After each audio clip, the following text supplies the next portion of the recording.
بسم الله الرحمن الرحيم.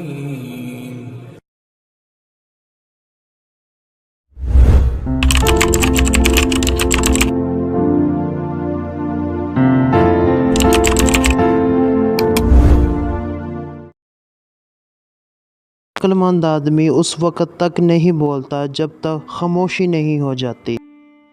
خاموش رہو، صرف خدا ہی تمہارے دل کا بوجھ ہلکا کر سکتا ہے۔ دو چیزیں انسان کی کمزوری ظاہر کر دیتی ہے، جہاں بولنا ہو وہاں خاموش رہنا، اور جہاں خاموش رہنا ہو وہاں بولنا۔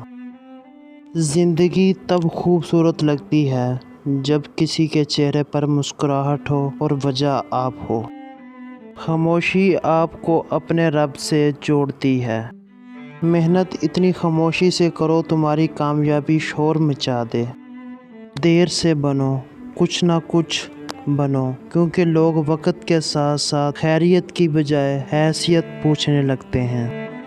جب کوئی دل دکھائے تو چپ رہنا بہتر ہوتا ہے، کیونکہ جنہیں ہم جواب نہیں دیتے انہیں پھر وقت جواب دیتا ہے۔ کسی کو اذیت دینے کے بعد اس کے صبر اور خاموشی سے ڈرو۔ اگر تم غلطیاں نہیں کرو گے تو کیسے پتہ چلے گا کہ کون تمہارے گرنے کا انتظار کر رہا ہے؟ خاموشی آپ کے ذہنی تناؤ کو کم کر کے آپ کو باشعور انسان بننے میں مدد کرتی ہے۔ اسلام اتنا خوبصورت مذہب ہے کہ مسکرانے پر بھی آپ کو اجر ملتا ہے، اور یہاں تک کہ غصے کی حالت میں خاموش رہنے پر بھی۔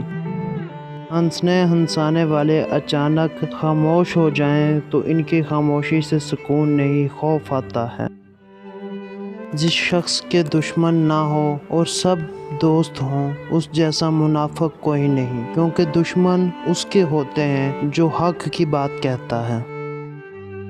کروڑوں لوگوں کے درمیان اکیلے رہ کر انسان جان جاتا ہے اس دنیا میں وہ ایک ہی ہے جو اسے کبھی اکیلا نہیں چھوڑتا، وہ اس کا رب ہے۔